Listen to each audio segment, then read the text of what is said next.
Bonjour à tous, c'est Axel, j'espère que vous allez bien et aujourd'hui on va voir pourquoi le terme HODL ne s'applique qu'au Bitcoin.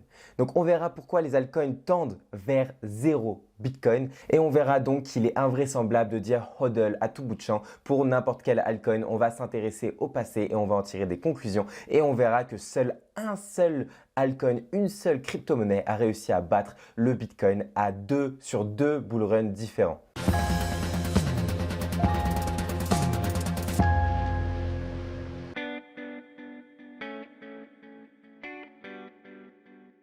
Pour bien expliquer le principe des altcoins, j'utilise toujours le parallèle avec un smartphone.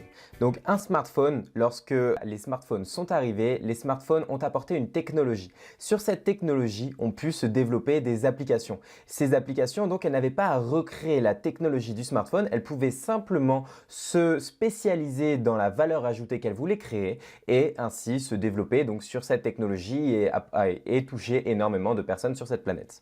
Donc par exemple, le smartphone d'Apple, lorsqu'il est arrivé, on a eu l'ubérisation et donc Uber a développé son application directement sur le smartphone.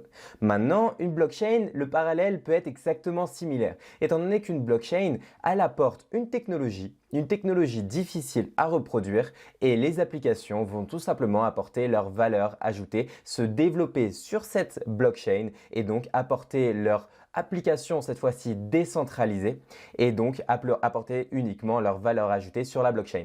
Ensuite, chaque blockchain apporte sa crypto-monnaie pour pouvoir valider les transactions dans la blockchain et chaque application décentralisée apporte son token pour on va dire.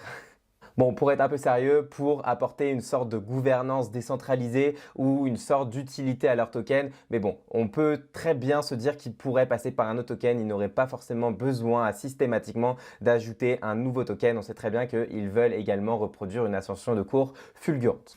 Alors, tous ces tokens, comme pour les applications d'ailleurs centralisées, donc on va avoir sur notre smartphone, toutes ces applications, elles vont être extrêmement facilement copiables. Donc la barrière à l'entrée, elle est facile, étant donné que déjà Uber, lorsqu'ils se sont lancés, ils étaient les pionniers et maintenant il en existe des dizaines, voire potentiellement des centaines, des applications décentralisées, la barrière à l'entrée est encore plus facile à franchir que pour des applications centralisées. Étant donné que, je ne sais pas si vous avez utilisé la DeFi, mais si vous avez utilisé la DeFi, vous vous apercevrez que d'une blockchain à une autre, les DApp, les Decentralized Applications sont exactement similaires. Pour certaines, elles ont simplement changé le logo et elles ont repris exactement pareil. Pourquoi? Parce qu'elles ont repris le code et c'est tout. Elles ont fait un copier-coller. Ça s'appelle un fork, ça s'appelle un copier-coller. En tout cas, elles ont redéployé l'application sur une blockchain et donc des copier-coller d'applications décentralisées se font à tout bout de champ et sont extrêmement faciles à faire. Donc ces applications, on a dit qu'elles sont reproduisibles à l'infini. En plus, qu'est-ce qui apporte le plus de valeur?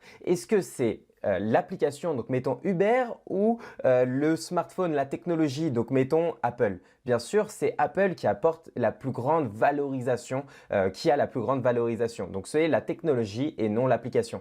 Est-ce que c'est vraiment différent avec les crypto-monnaies? Si on regarde le top 50 des crypto-monnaies, on verra que si on retire les stablecoins, il n'y aura quasiment aucun token décentralisé. Vous y retrouverez quelques tokens. Ce seront les tokens des plateformes d'échange centralisées type Binance, Bitfinex. Mais si vous regardez le top 50 des crypto-monnaies, vous y retrouverez principalement des crypto-monnaies, soit une monnaie qui apporte sa propre blockchain. Donc on a vu que les applications, elles sont reproduisibles à l'infini, qu'en plus leur capitalisation est limitée par simplement leur application utile et personnelle qui ne peut pas leur procurer tout simplement une valorisation qui monte jusqu'à la lune, étant donné qu'elles apportent simplement une application. Donc on a dit que celles qui pouvaient potentiellement apporter plus de valeur, ce sont celles qui apportaient la technologie, donc des crypto-monnaies. Mais ces crypto-monnaies, elles sont, si on regarde sur DeFi Lama, elles sont elles aussi reproduisibles à quasiment l'infini. Il y en a déjà des centaines des crypto-monnaies différentes. Elles apportent toutes soi-disant une nouvelle application différente et on voit que des Ethereum killers, il y en a énormément.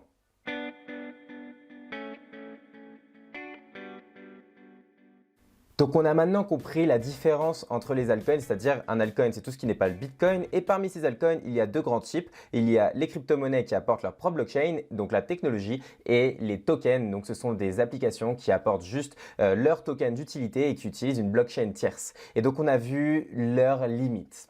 Maintenant, on va analyser leurs limites d'un point de vue monétaire. Donc là, je suis sur un screenshot, une capture d'écran de CoinMarketCap. On va comparer au moment de la alt season de début 2018. Donc là, le Bitcoin, il avait déjà topé fin 2017 et début janvier 2018, c'était la alt season. Les altcoins s'enflammaient et flambaient. Et donc, qu'est-ce qu'on peut remarquer? On remarque que j'ai fait simplement le top 20 de la liste parce que ce serait extrêmement contraignant de le faire et vous pourrez retrouver peut-être quelques petites crypto-monnaies sur de 20 000 crypto-monnaies.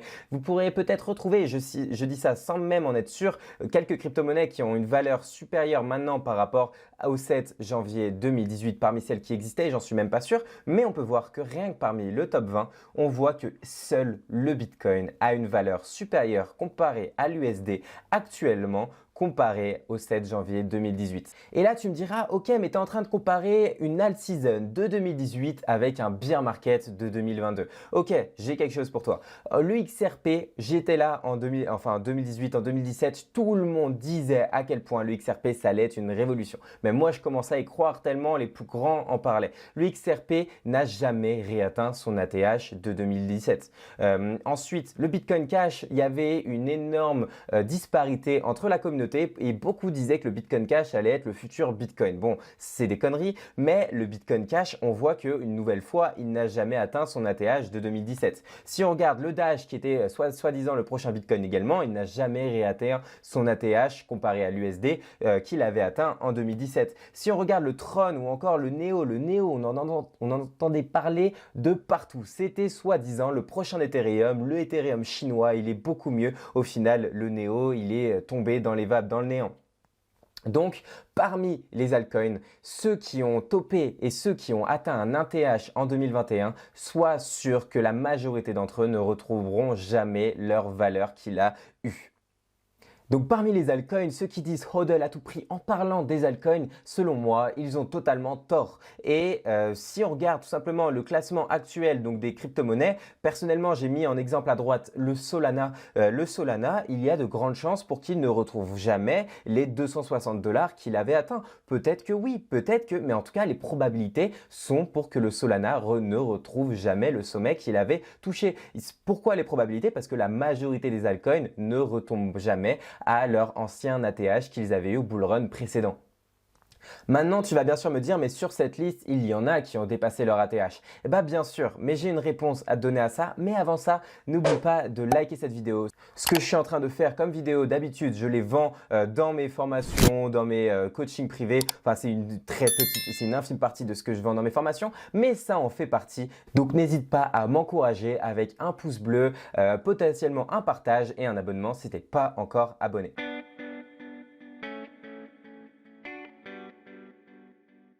Donc, j'ai une réponse, comme je le disais, j'ai une réponse à vous donner pour toutes ces personnes qui vont me dire « Mais alors regarde, l'Ethereum, il a dépassé son ancien ATH, le Cardano également. » Ok, mais maintenant, donc là, je suis sur la charte Ethereum USD. Effectivement, il a dépassé son ATH. C'est la troisième partie de cette vidéo. On va comparer les altcoins comparés au Bitcoin. Si on parle comparé au Bitcoin sur les 20 000 crypto-monnaies qu'il existe à l'heure actuelle, aucune n'a surpassé le Bitcoin à 2 reprises. Donc effectivement, il a surpassé le Bitcoin à une reprise, c'était en 2017. Depuis, comparé au Bitcoin, l'Ethereum n'a jamais redépassé la valorisation qu'il avait atteint en comparaison avec le Bitcoin. Si on regarde le Cardano comparé au Bitcoin, on voit que le Cardano s'est dévalorisé comparé au Bitcoin au fur et à mesure du temps. Si on regarde le Litecoin qui faisait partie de la liste et qui également a augmenté en valeur durant le bull run de 2021 comparé à l'USD, on voit que le Litecoin ne fait que de saigner comparé au Bitcoin. Donc le Bitcoin a des fondamentaux qui le tirent vers le haut avec le temps. C'est une réalité, le Bitcoin trade vers le haut avec le temps. Si tu n'es pas convaincu, n'hésite pas à checker mon site web ou tout simplement à t'abonner à ma chaîne, on en parle très souvent du Bitcoin.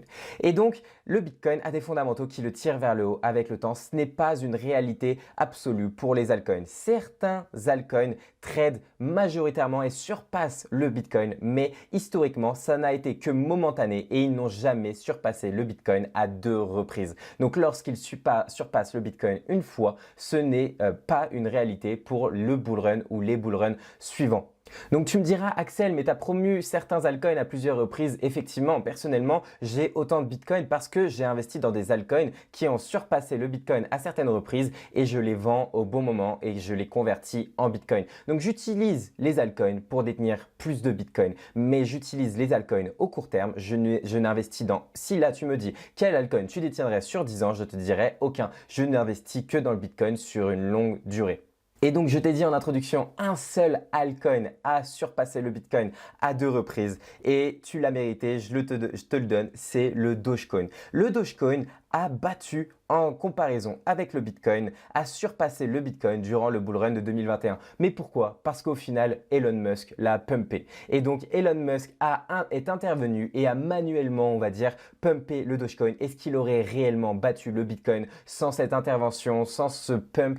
On ne saura jamais. En tout cas, sur les 20 000 crypto-monnaies qui existent, c'est la seule crypto-monnaie qui a réussi à battre le Bitcoin à 2 reprises. Donc en conclusion, le terme hodl ne s'applique qu'au Bitcoin et ne néglige jamais le Bitcoin à l'avenir. Si t'en as marre de chercher l'altcoin prometteur et au final chercher une aiguille dans une botte de foin, n'hésite pas à checker mon site web onglet formation et à checker la formation crypto automatique. Dans celle-ci, je t'apprends à automatiser une stratégie payante et plutôt qu'acheter de chercher un altcoin dans une botte de foin, comment acheter directement la botte de foin. N'oublie pas de t'abonner et de liker cette vidéo. On se dit à très bientôt. C'est ciao.